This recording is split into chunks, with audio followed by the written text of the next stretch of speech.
panel session coming up here now for you. As I said, empowering female clean tech entrepreneurs in the global south. And really looking at the great industry that's out there, looking at the key women too that are leading this industry. And when we look at the possibilities in the global south, there's so much that's going on, and indeed so much more to happen.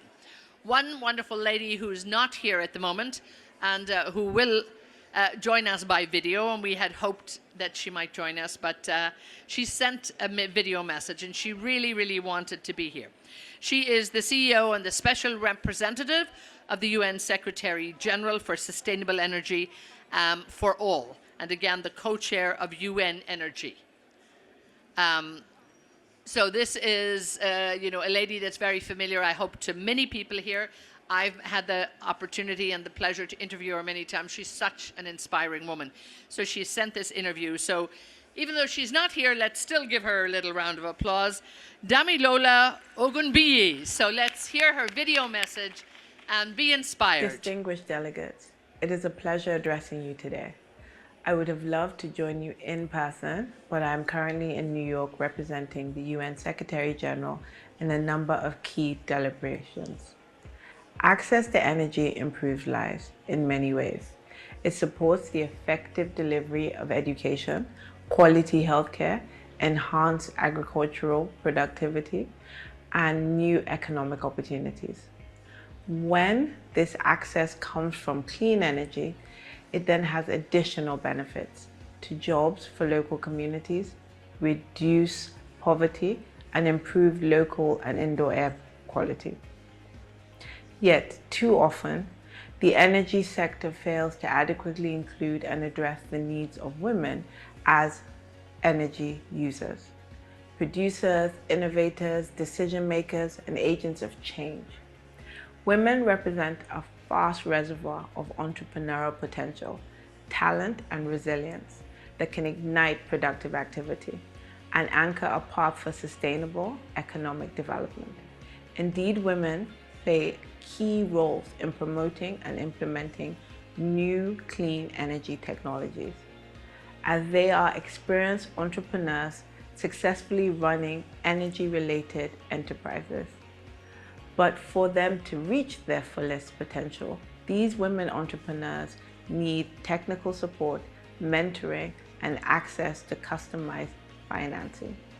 It is for this reason the Sustainable Energy for All, through our results-based financing facility, is supporting a number of women-led or women-owned businesses and linking them with other sector players who can support these women entrepreneurs with mentorship and networking opportunities.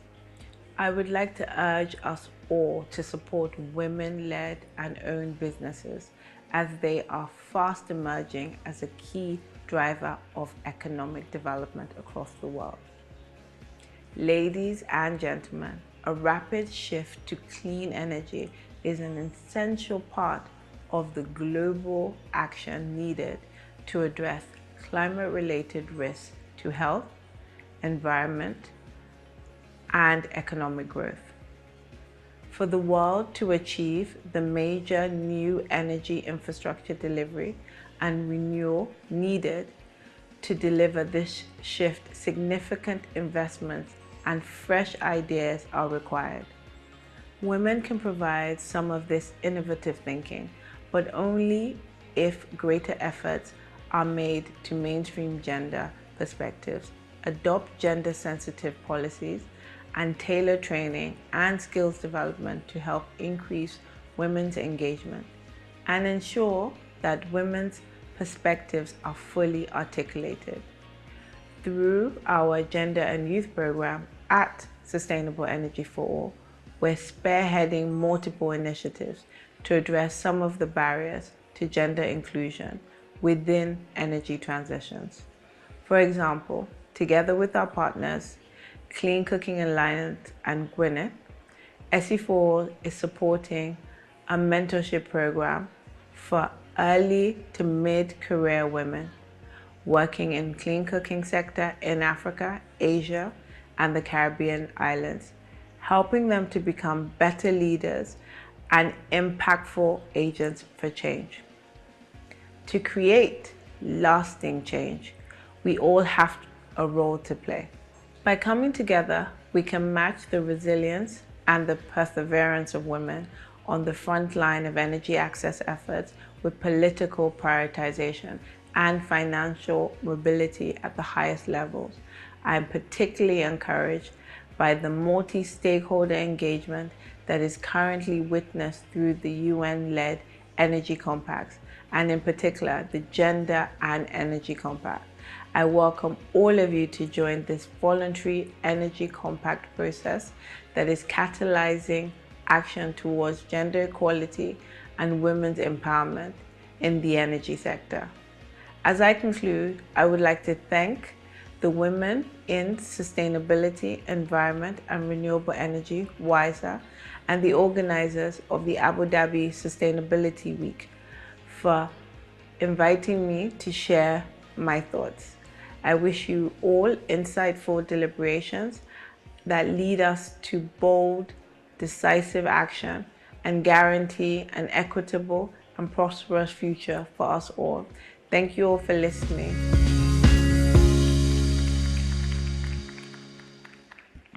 And again, how lovely to hear from Damilola. We're so grateful that she sent her video message here to talk to us, particularly for the WiSER group. And you can see she's a big supporter. She knows us well, and we'll hopefully have her in person at some near event in the future. I'm sure we will. Again, I think what she talked about there, you know, the need to really have women drive economic development. We're seeing that in many countries around the world, and the need for technical support, for mentorship, and I think also, you know, the education, bringing people together to make sure that we're all very much part of the solution, and the fact that we can all make a big difference. She's a tremendous believer in that, and she's doing so much work in terms of the gender agenda, so to speak, you know, with the United Nations. So we're always happy to hear from her. We're going to continue the conversation here, and I have two wonderful women who are going to talk to us now. I'd like to welcome the Director of Government Engagement and Sustainability from GE Vernova, Sandra Helayel. Sandra, if you can join us here. So let's give Sandra a big welcome here.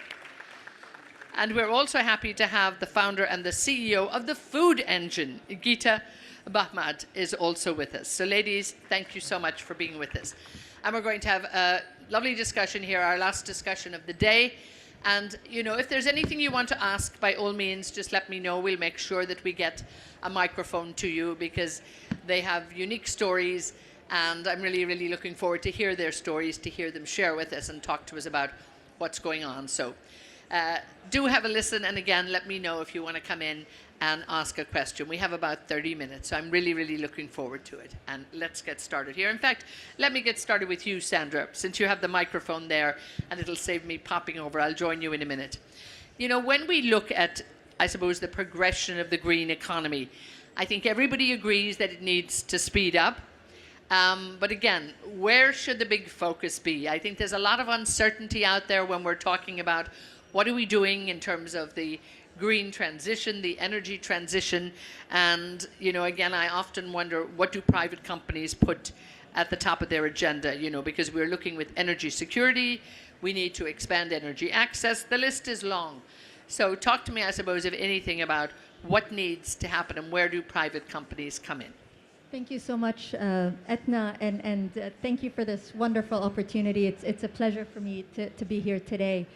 So, Etna, to answer your question, I'd like to take a step back to start and talk a little bit about what Damilola mentioned, which is the need for energy security and energy access in tandem with decarbonization and clean energy.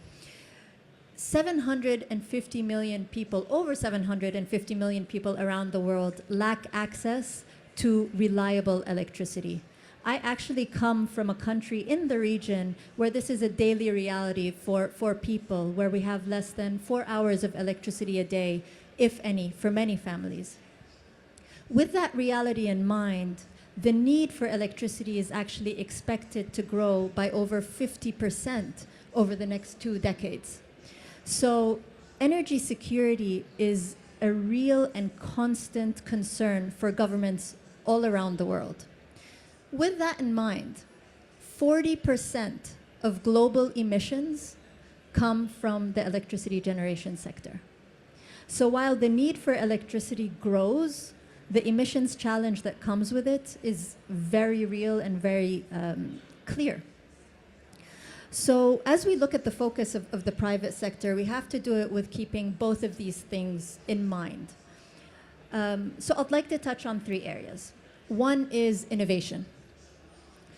The private sector is focused on delivering the state-of-the-art technology that is needed to solve today's challenges while innovating the breakthrough technologies that will resolve tomorrow's challenges. And when you're looking at the clean technology space, you're talking about carbon capture and storage, you're talking about hydrogen, you're talking about grid modernization, which will allow the scaling of renewables that is required to transfer to a green economy. So innovation is critical. The second area is localization. So there is no one-size-fits-all solution when you're talking about the energy transition. Each country has its own unique requirements. So, and this is not only when you look at technology, it's also when you look at local manufacturing, it's when you look at talent and human capacity building. So private sector companies are focused on responding to these unique challenges, developing local supply chains in countries around the world, and investing in significant knowledge transfer, training, human capacity building, and I know this is a topic we might touch on a little bit later. And the last point I'd like to touch on is public-private partnerships. Demi Lola talked about the importance of financing, and financing is an issue that has come to the forefront at COP27, COP28, and I know it's a focus at COP29 as well. When you bring the private sector along with funding institutions, along with public sector governments around the world, that's where we've seen the most success in developing projects, clean energy projects in developing markets. So that's a high level. I know before we zoom in on the entrepreneurship side, but just context on the focus. And indeed, no, everything you've said there is so important because, and the other thing, you know, it all has to be done together. I think more so than ever, the new energy focus is about everybody, producers, consumers, suppliers, everybody coming in together, whereby I think we look back on our old energy system and it was, you know, hit and miss, and we had plenty of time to get there, but now it almost feels like, as I said, we're on the highway, you know, and there's no turning back on this. We'll talk a lot more about that, but Geeta, let's have a look at the agricultural basis. As Geeta even introduced herself, she said she's a farmer. We love to have female farmers, but she's not your average farmer now. Again, when we look at agriculture, that has really come under a lot of scrutiny as well. And indeed, when it comes to emissions, between the energy sector and the agricultural sector, we're almost both in trouble. So there's a lot going on there. Emissions, you know, we need agriculture to feed the world, but again, we have to cut the emissions. How can we make it more sustainable? Because we have to. Thank you very much for having me, Etna, first. And I will start by giving you a little bit some insight of the global challenges that we face in the global food system in general before diving to agriculture. So the global population is projected to reach 10 billion people by 2050. And with this surge come the need to feed more people with the same limited resources, which are energy, water, and land. Consider this, the agriculture sector consumes 70% of the freshwater reserves already in the world, 70%. And this demand for the water is projected to surge by another 25% by 2050. So the equation is very clear. We will need to produce more with less resources. And also, the agriculture sector is a significant contributor of the global greenhouse gas emission, largely due to practices like deforestation to make room for agriculture land, furthering the global warming. So these are a part of the challenges that we have in the production side, but we also have a big challenge when it comes to waste. One third of the food that we produce is wasted. That's 1.3 billion tons annually of food that we waste, worth $900 billion annually. So 10% of the global greenhouse emission is coming from food that we produce, but we don't even eat, that is just wasted. So this is just an insight of what we have. So there are big, huge problems in the global food system, but where there is problems, we see solutions as well, and we see opportunities. So there is a lot to improve, to save our planet regarding the agriculture and the food sector.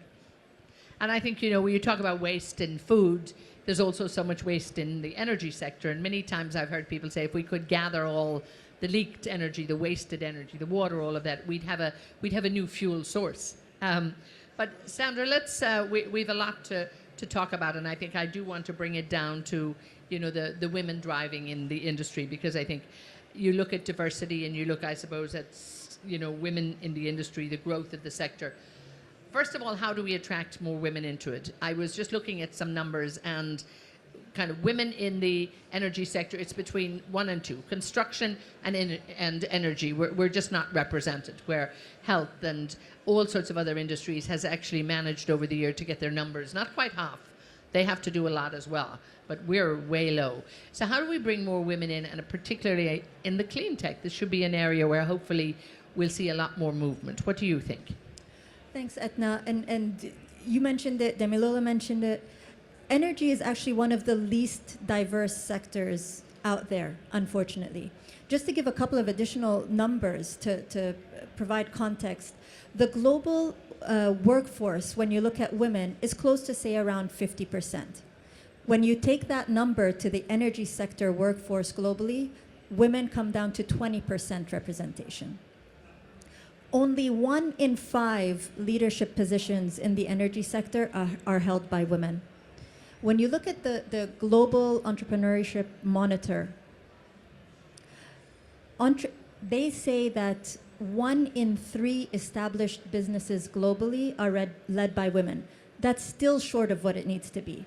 Take that number to the entrepreneurship in the energy sector, it goes down to 11% of entrepreneurs in the energy sector are women. So there's clearly a lot of work that needs to be done. Now we need to look at the root causes of this. Why is this happening? One, and if we talk about education, we can deep dive into this more, but the number of women, the talent pool of women that are focused on STEM, that are focused on education, it's just not there. It's not at the level it needs to be yet. So we need to invest in education and in STEM programming. So that's one. 2, we need to increase that number of women in leadership positions. It might sound trivial, but women need those role models. They need those figureheads. They need those demilolas that they can look up to and attract them into the energy sector. Then there are structural issues, such as work-life balance, mobility in the energy sector. That's just a reality for a lot of women around the world. Going back to the Global Entrepreneurship Monitor, they mentioned that the entrepreneurial intention of women, so women who want to become entrepreneurs, is highest in low-income countries. So in the Middle East and Africa is actually one of the highest regions, where that number is close to 30%. So if we can work with policymakers, with the private sector, with universities to attract this female talent, you can kickstart that next level of entrepreneurship in the energy sector. What does it mean when you have women in the clean energy sector, when you increase that number? Studies have shown that increasing the number of diversity, female diversity in the energy sector, actually increases the innovation in corporations. It increases the amount of innovation focused on inclusive clean energy technologies. So technologies that relate to the troubles that women face as well. And ultimately, it's just better for business. You deliver better results as a company when you have more diverse executive leadership boards. So this is just a general kind of overview. And I think you're so right there. And the fact that, we look at this region, we look at, regions even in Africa, more women wanting to get into it. This is, I think, when other people see successful business, then, it has that sort of snowball effect whereby other countries will then think, we can do that too. So then we have women in Asia, we have women in other countries that can, move on and perhaps start business too. And that's one of the very exciting things, I think, in the last decade, thanks to social media, and that whether we like it or not, it has, I think, that great reach that actually shows people in vulnerable communities that they can do different things on a small scale and build it up. And we're seeing some great stories around the world. Gita, on the agricultural side, and let's stay with the women in this at the moment. In the global south, I know it's a very big catchphrase for Africa, for Latin America, for, Asia. It's probably a bit too wide. But there are a lot of women leaders in the agricultural sector, but probably in smaller holdings. So how do we actually, I suppose, scale up? And again, how do we get the youth interested? Because clearly, if they get it right, there's going to be careers within this as well. So I will start by the first question. Yes, there is a lot of women in agriculture sector, but in the farming side of it, with small businesses, to be able to scale, and again, I will share my own experience. Coming here in the UAE, we got the support first of the government. They put together the UAE National Food Security Strategy that aimed to enhance local production, develop a national food system based on enabling food production through modern technologies. So we were supported by some government strategies that supports what we were doing. So this was a game changer for us as well. And this is what needs to be done in the global south. They need to have some support from the government. Number two, in the UAE, the entrepreneurial ecosystem is very mature. When I came here from Canada with 2 suitcases 3 years ago, and I got a lot of support from the government, from the accelerators that supported me to be able now to have a farm and produce fruits and vegetables in the UAE. So this is crucial, having the government support, having an ecosystem that can support the entrepreneurial, the entrepreneurs, the females entrepreneurs.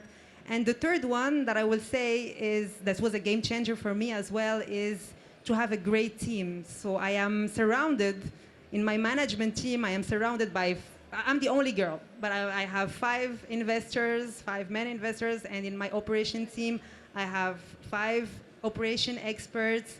So I keep the drive of the passion, of the creativity, of the farming, the women touch, but we need, men and women needs to work hand by hand, and we need them in our team to be able to scale up efficiently. So yeah, this is the 3 major points that I think that women in Global South as well needs to scale. For our tech, I consider that our tech, the tech that we developed, it's a low tech and low capex technology, so it can be implemented easily in the Global South. Easily. The major challenge will be in the education, and now I received some requests that, sorry. Yeah, we'll move on to that in just a minute. But, I think what you're talking about there, the fact that there was support in this country. Unfortunately, it's not in every country, but again, that's where many of the NGOs can come in and help. And indeed, I think often the support coming from the UAE travels outside of this country as well. So I think, that's an area too where people need to be looking and actually helping that, because once you get started, it can actually move on. We'll come back to you in a moment, but Sandra and Gita nicely positioned it there for us: education, education, education. Be it energy, be it agriculture, be it food security, all of that. It's absolutely essential. And also making sure, that girls get into education in countries around the world at a young age. And we would think in 2024 that there was free access, and it doesn't matter whether it's free or not, but access to education for all young girls. And sadly, it's not the case. But talk to me again about that importance of basic education and then moving up to STEM education, where it'll really change the focus? I think education. So we talked about some of those numbers, right? That show the lack of interest in the energy sector and the lack of And that. we would have talent thought pool. they'd be bigger by now. You thought you know, would have thought they'd it's- be bigger by now, and just on those. If we start with the STEM side, if you don't mind, Etna, just a couple of additional statistics because I feel they really drive the point home. Less than 35% of students engaged in STEM are female. Less than 35%. If you take that to engineering, it goes less than 30%. If you look at AI, it goes down to closer to 20%. The numbers speak 1,000 words. So why is that the case? We need to address why is that the case. You talked I think the government incentives and initiatives are incredibly important. The private sector initiatives are also incredibly important because we need to show what opportunities exist out there and that women can actually make a difference and do something in these corporations. Going back to that global entrepreneurial monitor, just one more one more example. Younger females in low-income countries are more likely to be entrepreneurs than their male counterparts. So younger females are more likely to embark on an entrepreneurial journey. That highlights the importance of education, attracting females into the sector at even an earlier age. I want to give just one example of what the private sector can do.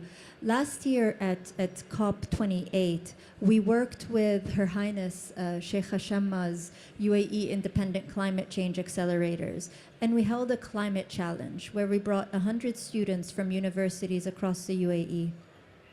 And we asked them, over 60 to 70% were female, and we asked them to solve a climate challenge related to the energy trilemma. The solutions that came out, the innovations, the ideas, we were so stunned and we were so impressed just because at such a young age, they had such a unique view of the energy sector and the climate challenge. And so we've done similar challenges in Turkey, in Saudi, in Egypt, in Kuwait. And the idea is just, as we brought them in, they started asking more. They wanted to know more. What else do you do as a company? What do other private sector companies do in this space? And you opened up a world and showed that there is an impact that they can make. So I hope. And I think by, just letting people know what's happening with the private companies, a lot of people don't even think to look towards the private sector to just see what other help there is. And I think that's when companies like, you were there with, making in terms of the scope of what you do, making it clear that you're around. This is really good. Geeta, continue on the education side of this too, because, it's a lot of people would look at, farming maybe as not educated. And when you look back in the day, a lot of people who were in the farming sector were actually the ones who perhaps did not avail of education, whereby I think now having the education to actually explore and exploit farming and agriculture and food security, it's a very different world, isn't it? It is, and I will encourage you to look at farming from another perspective. Farming is the oldest profession in the world. But the new way of farming, what we are doing now, it's the new farming methods require food engineers, require electrical engineers, people that know what the infrastructures need. And in this sector, in food engineering, I see that this is what I studied, and we were like 6 girls in the classroom. There was no interest at all, and to cultivate this interest, I think that we need to start at a small age, and this is what I'm doing since 3 years now. Just this morning, I had a call with the American School of Dubai. I'm trying to advocate for food engineering, meet with the schools, and we start to cultivate the interest and have the impact with our families. Food is everywhere. Just start to ask questions. Like, since I was young, my mom, I remember I was asking her question like, what she offered me a Kit Kat, and I was like, okay, well, how is it made? She gave me Where did a it bottle grow? of water. Where did it grow? How did they do that? On Like the a Kit bottle Kat of tree. water. The bottle of water. I was like, how did they make that? And my mom was like, can you just drink it? Like, no, but I want to know. So just cultivate the curiosity. And I true. work with schools in Abu Dhabi now. I cultivate this curiosity on them just to connect back with what we eat, how food is made. It will have a huge impact on our community, on our society, on what we eat. It's in our daily our daily consumption depend on us, and the responsibility of the health of our family depend on us as well. So it's very important, and this try to help our children to understand it and cultivate their curiosity before going to university. And then yes, we need to advocate with university as well, but starting with the small. Yes. And again, I think that's so important because it is, first of all, probably about that curiosity. And I think a lot of children who live in the city maybe have lost that. And I know we're still in April. There's a very old, famous, and very, very old, you'll find it on YouTube. It's very funny. But back in the day, it was an April Fool joke that the BBC did when they actually put a whole piece out about the pasta season in Europe. So you have got to watch it. You'll find it very easy, April Fool's pasta, where they draped the trees with spaghetti and things, and everybody thought it was real. People did not know how they would get past. It's very funny, and it's beautifully done. But the fact sometimes, I think now, an awful lot of younger people don't have that curiosity. So the education side of it. And let me stay with you for a moment, because I'm not sure if you know what Gita does. And I would say, it sounds like very new age and a bit trendy. It's aeroponics. It's very fancy farming, kind of. So tell us a little bit about that fancy farming, because actually, while it may sound like food engineering, it's at its very simplest, isn't it? It is. It's very simple. So aeroponic is what we call, it's a soil-less cultivation method. So we don't need soil to cultivate fruits and vegetables. We've been doing this for 7 years. So we give the plant exactly what it needs. We give it light, air, water, and nutrients in a controlled environment, in an indoor environment. We have our farm here in Al Khawanij in Dubai. We cultivate more than 6,000 kgs of strawberries. We don't use it without using any pesticides. So locally grown, delicious product using this aeroponic process. It has a lot of advantages. Basically, we can change any infrastructure where we have access to water and electricity to farm. And just to give you an insight of the advantages, all my friends who are in the farm yesterday and the day before with the storm that we had some damages. My farm, alhamdulillah, everything is okay. Wow. So it helps you to have a production all year round. We use 90% less water than traditional farming just because we recirculate it and we give the plants exactly what it needs to grow. It's enhanced local production. So the aeroponic process was developed more than 100 years ago. Wow. A lot of studies were made by the NASA. And me, 7 years ago, I just decided to start to experiment with this process. And I learned how to use it with 26 different crops: strawberries, cherry tomatoes, spinach. I killed a lot of plants, but it was a part of the process. And now what we do as well, we give our towers, it's aeroponic towers, to schools in Abu Dhabi, in Dubai, in homes, and we teach people on how to use it. So students can bring their product at home. They produce more than 40 kg per month. They learn how to use it. I have like some kids of 9, 10 years old. They're like, okay, I know how to make a lettuce now. Show me how to do a cherry tomato. Oh, that's great. Yeah. And that's so exciting. And then that comes down to, I think, it is the old sort of show them how to do it. Yeah. Talk to me, Sandra, about maybe some of the programs that you might be involved in, because it is about getting involved, showing people what works, helping people to actually make things, happen and come true. And you talked about financing a little earlier too. That's something we always have to keep an eye on, because it can hinder, or it can actually change the game for people, can't it? Yeah, it can.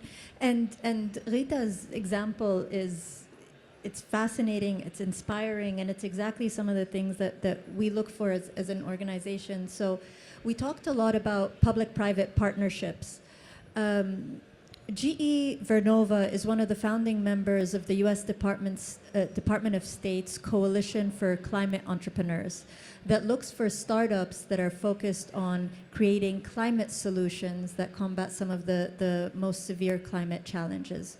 Last year at COP28, we had the second round of pitch competitions where judges from GE Vernova, LinkedIn, Amazon, Google came together with 4 startups, female startups, and the award was, they competed for a $100,000 award as part of this Coalition for Climate Entrepreneurs to help scale their business. The winner was actually a female from Kazakhstan who created a company called Forest Hero, whose aim, she created an AI, a smart AI platform to combat deforestation with the aim of planting 200 million trees in the region. And she was, her platform, because it was so well thought out, received that award and won the competition. So those public-private partnerships, where you locate the financing for these startups, is key. The second area of entrepreneurship that GE looks for is actually related directly to our technology. Because a lot of times for startups to scale, you have to find the corporates that are willing to scale your technology and to give you the opportunity. The way we look at innovation as it relates to the GE businesses, there's 2 ways. There is an inside-out approach, which is entrepreneurship. So we have our advanced research centers where we have a lot of scientists creating solutions that we actually also incubate and pull out. And then we have the entrepreneurship side, where we work with startups that have technologies that relate to our portfolio. I'll give you an example here of both coming together. Last month, we announced a 50-50 joint venture with a company called Montana Technologies for their technology called AirJoule. AirJoule is literally a technology that creates water from the air. It's fascinating. It's like an air conditioning system that creates water. So what we did is GE Vernova at our Advanced Research Center was already working on this. So we took our proprietary information, our entrepreneurship piece, we combined it with their technology, the entrepreneurship piece, and we created this joint venture. And the idea is to deploy this technology around the world, including in places where water scarcity is a serious issue, such as Africa. So that's the second piece. And the third piece, directly to financing,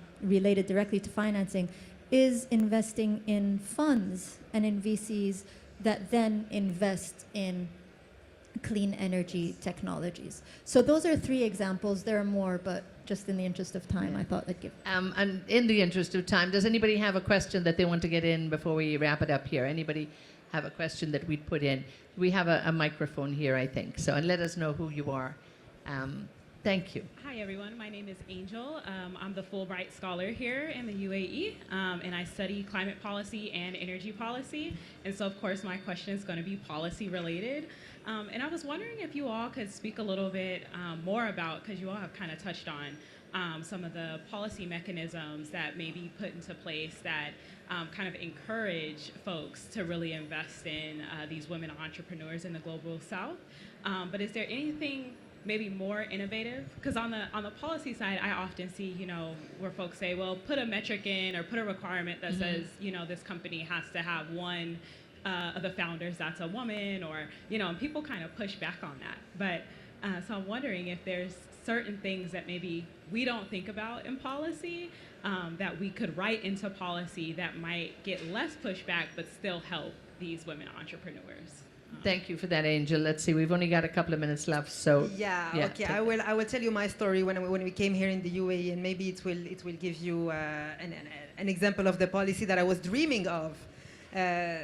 In the market, the fruits and vegetables market in the UAE, it's an open market. So when I started to produce my delicious strawberries, I had to compete with the import market that can provide a huge volume and at a less price. So there was no, I will say there was no advantage for the locally grown produce in the market to compete. Coming from Canada, the policy was completely different. The local produce was, they have to produce, we have to produce first, and then see for the import if it can get in the country. Importing something in Canada in the food sector is more complicated than here. You have to go through some certifications, etc. So me, with my 6,000 kgs of strawberries, I had to compete with the Pakistani market or the Indian market that could provide a huge volume at a small fraction of the price. And I was dreaming of the policy that the UAE has to enhance local production. You need to put it first. You need to give the first part of the market to the local production. And are they looking at that a bit? I mean, is there a lot more encouragement, I think, on local production now? Yes, now 3 years and awareness. ago. Yes, that's true. But is it policy yet? No. No, okay. But there you go, yeah. But I mean, do you want to add to that quickly? No, I think, so you've seen, Angel, a lot of policies that come out around the world that are incentivizing investment in clean energy. The Inflation Reduction Act is a perfect example of that in the US. I'm just thinking about it from the angle of how can you take policies like that or regulations that have come out that are incentive driven, like the carrot rather than the stick, and frame them in a way that supports female-led, so providing additional incentives, for example, if it's a female entrepreneur. Taking those and just expanding them to touch on a more diverse startup. That's just an additional idea there. Yeah, and I think it takes time. It's progress, and I think we see in some areas, that women-owned business have to be part of tenders and various things like that, and we're beginning to see that. But I think there's definitely more encouragement for it. Maybe one more question I have time for. Anybody who wants a pressing question, please. We'll get you a microphone there for a moment and tell us who you are. Thank you. Yeah, I'm actually a clean tech entrepreneur myself. My name is Susan Payne, and I'm the founder of a company called Sustainable Planet. We grow plant protein on non-arable land using 15 times less water than soya, and we won the Food Tech Challenge here last year. So we have an office here as well. My comment is this, it's actually more of a comment. I really love the fact that there is a focus here on this because it's so important and there is so little funding for women. But what is actually quite striking is despite the urgency of climate tech, despite being at COP28 and hearing this disruptive message across all borders, we still are not seeing money, funding, come down to the grassroots level where we sit. And I have commercial farms in Africa. I grow food at scale. I'm a clean tech entrepreneur with IP to transform this plant into protein shakes, protein bars, protein pasta, etc. There's a real need here, and I still don't see the urgency. So it's more of a comment to the world to wake up, because we talk at these conferences and nothing seems to change. And I am extremely disruptive. And even with a voice, and I completely agree with there being an incentive, but there has to be more done. And it's not that complicated. The solutions are in front of us. I'm a banker. Yes. The solutions are in front of us, and we are all sitting around saying, gosh, it's too complicated to loan $3 million to a small company. It's not complicated. It's not complicated. No, point taken. Thank you so much. And just on the finance side, I wanted, kind of before we wrap this up, you managed to get financing. So you have a few backers on that. What was the challenge, I suppose, that was there for your business, or how did you go about it? I mean, I started 3 years ago, and I started to pitch and find and meet people and talk about it. The entrepreneurial ecosystem in the UAE is very mature. You need to go to the accelerators. You need to meet with the partners, to meet with the driver, the public sector, and talk about your tech, talk about what you are doing, and improve it, and then you get funded. I mean, it's not here is easier than anywhere else But you still have to go out there. They're not been proactive, and I think I like that.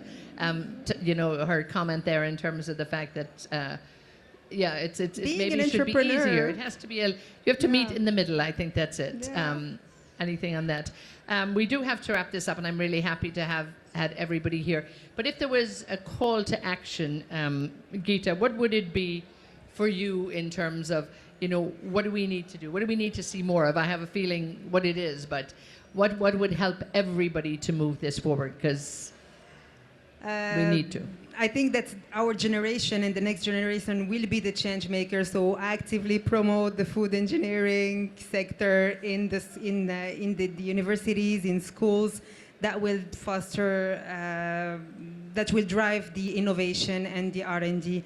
And talking to the big companies like GE is really to invest in R&D and in research to change the things and move forward. Yeah, so these are my 2 call of action. No stones left unturned, I think. Geeta is going to be on the case. Please tell us, again, if there was a call to action for you when you look at, I think, the work that you're doing, and to see that coming from a big private operator, like you, is very, very powerful. But again, how can you bring more companies into this, and what can we do to drive it forward? I think at the most basic level for us is responding to energy security and responding to decarbonization. It's no longer a choice. It's an imperative. It's something that we have to do. Climate change is a reality. Climate change is not going away, and it's something that we have to respond to. We being GEs, being the governments, being everyone around the world. In parallel, it's not only an imperative because it's the right thing to do. It's an imperative because it's actually good for business. It's necessary, it's needed, and now the solutions that exist, whether it's from customers, investors, governments, we will not survive as a company if we don't do that. So it's less a call for action, it's more just, we can't do it alone. We need the startup ecosystem. We need the entities that are able to move faster, quicker, that are able to innovate in areas that we have been unable to crack. And we just need to work even harder with them. And I think that's very encouraging. We're seeing that with so many companies actually around the world, whereby, they're working with smaller players, they're working with the startups, and they're encouraging them, as you said, because they can't do it. So to be able to bring that on board to help them scale very often then, helps everybody. So it's about that win-win for everybody. And I think it's about, yes, a little bit more of maybe meeting in the middle, encouraging companies like yourself, hoping other big companies will feel that peer pressure, the sort of license to operate, and think we could do this too. And again, leaving it open for, the energy, the big nexus that is energy, water, food. As you say, we can't do without one or the other, and it is about that circularity that's going to, give us all a better planet. So, ladies, thank you so much. Geeta, thank you so much. And Sandra, thank you so much. And to you, thank you for being here. It's been lovely always to be here with WiSER. I think, it's all in the name, isn't it, WiSER, that there's so many great events that the women in this sector are doing, and I think we will continue to do that and be empowered by all. So thank you for being here. And we'll see you soon. Keep an eye on the website, keep an eye on all of the events that are going on, because there's lots, and there will be lots in the months to come. Thank you again.